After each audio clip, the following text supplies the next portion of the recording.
wabarakatuh. Halo sahabat inspirasi dimanapun berada, selamat datang di Genius Podcast Man 50 Kota episode keempat. Podcast inspiratif yang menghadirkan cerita, prestasi, motivasi, dan pengalaman luar biasa dari keluarga besar Man 50 Kota. Bersama saya, Oriza Satifah, selaku host pada hari ini, akan berbincang santai namun penuh makna dengan narasumber kita. Nah, sahabat inspirasi, narasumber kita pada kali ini ialah Kepala Kantor Kementerian Agama Bukit Tinggi ya Bapak, yang mana sebelumnya adalah Kepala Kantor Kementerian Agama Kabupaten 50 Kota. Untuk kenal lebih lanjut, kita kenalan dulu dengan Bapaknya. Seperti pepatah ya Pak, tak kenal maka tak sayang maka tak kenal. Ya. Kayak itu Bapak, dipersilahkan untuk memperkenalkan dirinya. Baik, terima kasih. Assalamualaikum warahmatullahi wabarakatuh. Waalaikumsalam. Sahabat Genius Podcast Man 50 Kota ya. Pertama, terima kasih. Ini adalah sebuah kegiatan yang sangat luar biasa. Yang kedua, saya sendiri 4 tahun 10 hari ditugaskan di Kabupaten 50 Kota. Kemudian hari ini kita sudah pindah sebagai Kepala Kantor Kementerian Agama Kota Bukit Tinggi. Namun karena Kepala Kantor Kemenak 50 Kota masih di Tanah Suci, maka Kakak Wil menugaskan untuk mengemban amanah ini sampai beliau kembali. Itu saja Pak. Ya. Oke, itulah perkenalan singkat dari Kepala Kantor Kementerian Agama kita. Untuk itu kita langsung saja ke inti pembicaraan kita ya Bapak, dengan tema kurikulum berbasis cinta. Nah, kurikulum berbasis cinta ini sudah mulai diterapkan di dunia pendidikan ya Pak. Nah, menurut Bapak nih, bagaimana konsep ini bisa diterapkan dan tidak hanya menjadi slogan saja, tetapi benar-benar menjadi pembentuk peserta didik, membentuk karakter peserta didik. Terima kasih. Jadi kurikulum berbasis cinta ini adalah sebuah ikhtiar yang dilakukan oleh Kementerian Agama, ingin melahirkan peserta didik yang akan hidup rasa cinta di dalam dirinya. Ya. Baik itu cinta kepada Tuhan, cinta kepada ilmu, cinta kepada sesama, cinta kepada alam, maupun cinta kepada tanah air. Maka tentu cinta itu munculnya dari hati. Iya. Hati yang penuh dengan rasa cinta, itulah hati yang sebenarnya. Maka tiadalah hati dengan cinta kalau hati itu dipenuh dengan kebencian. Maka dengan kurikulum cinta sebenarnya kita ingin tamat dari madrasah itu anak-anak hebat secara intelektual, tapi hatinya penuh dengan kecintaan. Mudah-mudahan kita berharap kalau otaknya cerdas, hatinya sudah esensial cinta, maka insya Allah akan melahirkan perilaku-perilaku hebat. Jadi kepada siapapun nanti, kalau mereka jadi pengusaha yang banyak duit, pengusaha yang pintar, tapi dia tetap menyayangi sesama. Ya. Kalau dia jadi birokrat nanti juga seperti itu. Dia jadi pejabat yang hebat, tapi sekaligus pejabat yang mencintai rakyatnya. Begitu juga dia jadi umpamanya jadi politikus dan sebagainya, tetap politikus yang hebat secara pengetahuannya, tapi tetap mencintai rakyat dan alam semesta. Dan yang pasti adalah ketaatan kepada Tuhan sebagai bukti cintanya kepada Tuhan. Saja Pak. Ya. Oke, luar biasa sekali ya sahabat inspirasi. Nah, dalam meningkatkan profesionalitas pendidik dan tenaga kependidikan lah Pak, tenaga kependidikan Pak, apa tantangan terbesarnya di era sekarang dan bagaimana langkah terbaiknya dalam menghadapi tantangan itu? Jadi hari ini antara tantangan yang masuk dengan persiapan kita harus seimbang, minimal harus kuat filter yang kita hadapi. Hari ini apa yang menjadi tantangan kita? Pertama, digitalisasi masuk ke ruangan privasi kita, bahkan masuk kepada kamar-kamar kita, dapur kita, tempat tidur kita, semuanya menjadi tantangan. Kemudian belum lagi kehidupan yang semakin kompetitif. Maka tugas para pendidik adalah pertama harus mampu meningkatkan kompetensi dirinya sehingga kualitas dirinya meningkat, transfer ilmu, pengetahuan dan nilai juga meningkat kepada anak. Yang kedua tentu keikhlasan dalam mendidik. Jadi kalau ilmu itu ikhlas, jadi ibarat pipa, kalau pipanya bersih, tidak ada kotoran, tidak ada lumut, tidak ada kerikil, maka air ke ujungnya akan bersih. Maka ilmu para pendidik yang ikhlas itu adalah ilmu itu akan disalurkan bagaikan pipa yang bersih tadi. Jadi kompetensinya ditingkatkan, kebersamaannya ditingkatkan, adaptif dengan lingkungan, kemudian mau bekerja sama. Nah, tapi konsepnya adalah ikhlaskan diri untuk memberikan pengetahuan. Intinya kalau sudah ikhlas pasti dia menjadi teladan di tengah-tengah dunia pendidikan. Oke, itu sahabat. Terus Bapak, apa harapan Bapak untuk seluruh guru, seluruh peserta didik di Kabupaten 50 Kota ini selaku sebagai perpanjangan tangan Kementerian Agama di daerah? Ya, makasih. Pertama tentu kita harus memikirkan setiap guru itu memikirkan lulusannya seperti apa. Jadi kalau taman madrasah berdasarkan level masing-masing dan memikirkan taman MA itu seperti apa. Yang kita inginkan taman madrasah itu pertama harus menjadi anak pintar. Yang kedua harus menjadi anak berakhlak. Yang ketiga harus menjadi anak terampil. Karena tidak pintar tidak berakhlak tidak bagus. Pintar berakhlak malas juga tidak bagus. Makanya ketiga-tiganya harus berakhlak. Maka untuk itu tentu harapan kita dorong, kita support sehingga nanti guru bisa bekerja maksimal. Anak-anak yang terlahir dari penduduk masa juga bisa anak-anak yang hebat dan berkarakter. Tentu kepada anak-anak siswa-siswi rajin terus belajar. Ingat pesan Imam Syafi'i, kalau ananda semua tidak mau menerima lelahnya belajar, maka suatu saat akan terima pahitnya sebuah kebodohan. Oke, luar biasa sekali ya Pak motivasinya. Ilmu, motivasi, inspirasi yang disampaikan Bapak ini begitu bermanfaat bagi kita semua. Untuk itu, terima kasih ya Bapak atas waktunya pada hari ini. Kita akan berbincang santai namun penuh makna dengan narasumber hebat kita. Nah, sahabat inspirasi, tahu nggak narasumber kita kali ini ialah Bapak Ketua Basnas ya Bapak? Oke, untuk kenal lebih lanjut, kita kenalan dulu dengan narasumber kita. Assalamualaikum Bapak. Waalaikumsalam warahmatullahi wabarakatuh. Bagaimana kabarnya hari ini Bapak? Alhamdulillah, bi khair, alhamdulillah. Alhamdulillah sehat ya Bapak. Semoga selalu sehat dan selalu dalam lindungan Allah. Amin ya rabbal alamin. Nah Bapak, kita langsung saja ke intinya ya Bapak. Untuk itu kita perkenalan dulu ya. Mungkin Bapak bisa memperkenalkan dirinya, tempat tinggal atau sebagainya. Baik, assalamualaikum warahmatullahi wabarakatuh. Saya Haji Julius MAG PSD, Ketua Basnas Kabupaten 50 Kota. Hari ini kita bertemu dengan podcast Man Padang Jopang, berbincang berbagai hal yang mungkin bermanfaat bagi kita semua. Saya sekolah dulu di Tawali Padang Panjang, kemudian di S1-nya di UIN Jakarta, Salih Hidayatullah, kemudian UIN Bandung, kemudian S3-nya di Universitas Islam Antarabangsa atau disebut IIUM, International Islamic University Malaysia. Oh, Masya Allah. Jadi terlibat pendidikannya Nanda. Oke Pak, sahabat inspirasi, itulah perkenalan singkat dari narasumber kita. Untuk itu kita langsung saja ke inti pembicaraan kita yang bertemakan kurikulum berbasis cinta. Nah Bapak selaku Ketua Basnas nih Bapak, apa pandangan Bapak dengan adanya kurikulum berbasis cinta ini di dunia pendidikan?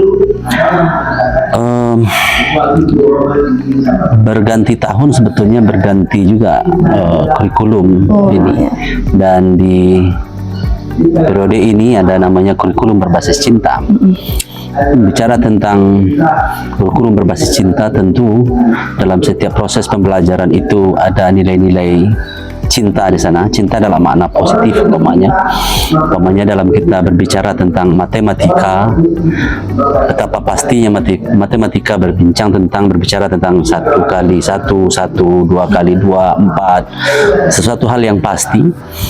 Itu kalau kita bawakan ke sisi yang lain dalam bentuk cinta, bahwasanya kecintaan Allah umpamanya kepada kita, ya kan, dibawakan ke sisi yang itu, maka ketika belajar matematika ada nilai-nilai cinta, terutama cinta ilahiyah di dalamnya gitu. Jadi kita memandangnya seperti itu.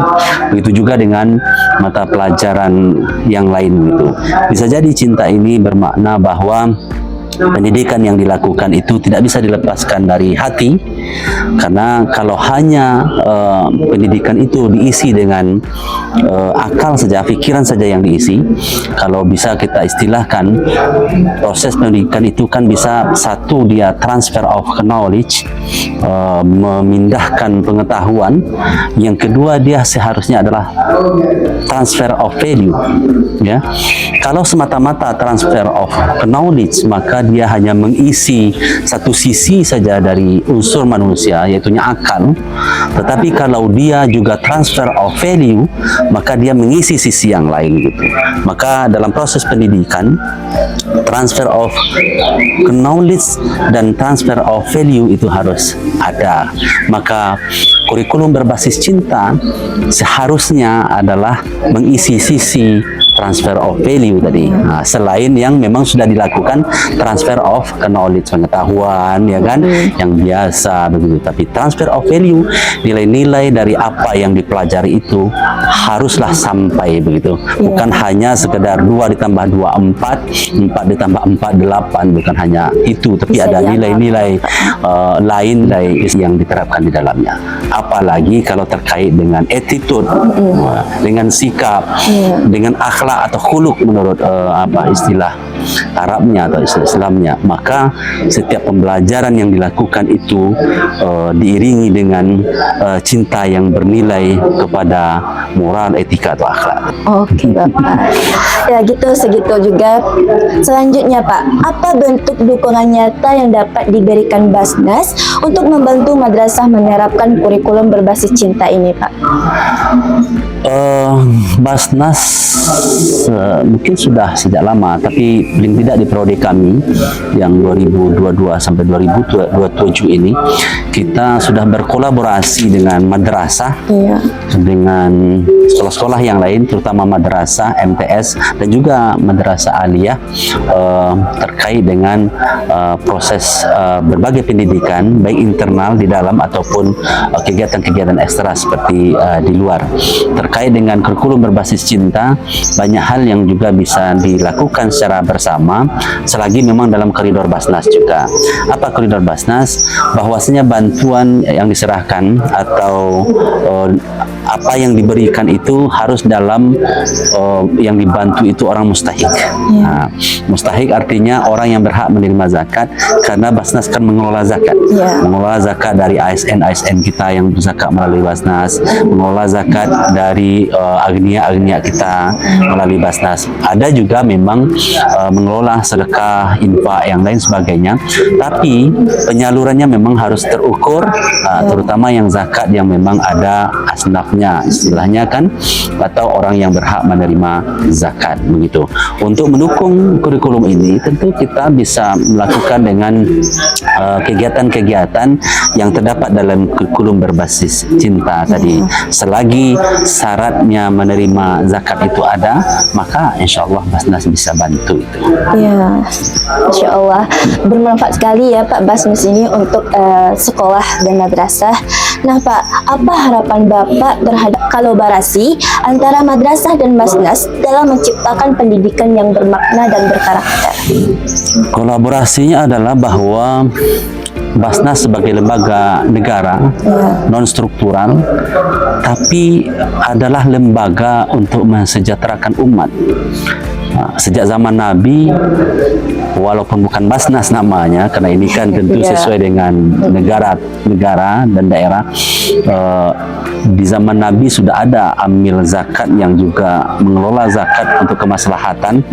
Maka di saat ini konteks Indonesia hari ini ada Basnas sebagai negara yang mengelola zakat. Apa yang bisa diberikan kemanfaatan dengan kolaborasi itu dengan untuk pendidikan banyak sekali sebetulnya, karena salah satu asnaf yang 8 itu selain miskin tadi bisa dimasukkan untuk membantu siswa-siswa yang belajar di sekolah. Asnaf fisabilillah kan juga bisa masuk begitu untuk membantu mereka berproses dalam pendidikan. Maka sumbangsi Basnas sebetulnya untuk mendukung kegiatan ini, mendukung kurikulum, mendukung lembaga pendidikan adalah bahwa Basnas adalah lembaga yang akan bisa membantu meringankan biaya, begitu ya kan? Tapi dia termasuk juga mutualisme, simbiosisme. Basnas membantu memang siswa-siswa yang berhak menerima zakat, ya kan, asnaf yang 8. Tapi di sisi lain sekolah juga menyalurkan zakatnya melalui Basnas. Bahkan siarnya juga bisa disampaikan kepada masyarakat umum bahwa zakat yang disalurkan melalui Basnas kemudian akan kembali kepada orang berhak yang ada di tengah masyarakat. Termasuk utamanya adalah kepada siswa-siswa kita yang sedang melakukan pendidikan begitu di sekolah-sekolah, terutama khususnya di madrasah. Ya, madrasah ya Pak. Nah Pak, yang terakhir nih Bapak, jika boleh memberi pesan kepada guru dan siswa, apa pesan inspirasi Bapak terkait pentingnya belajar dengan hati dan penuh cinta?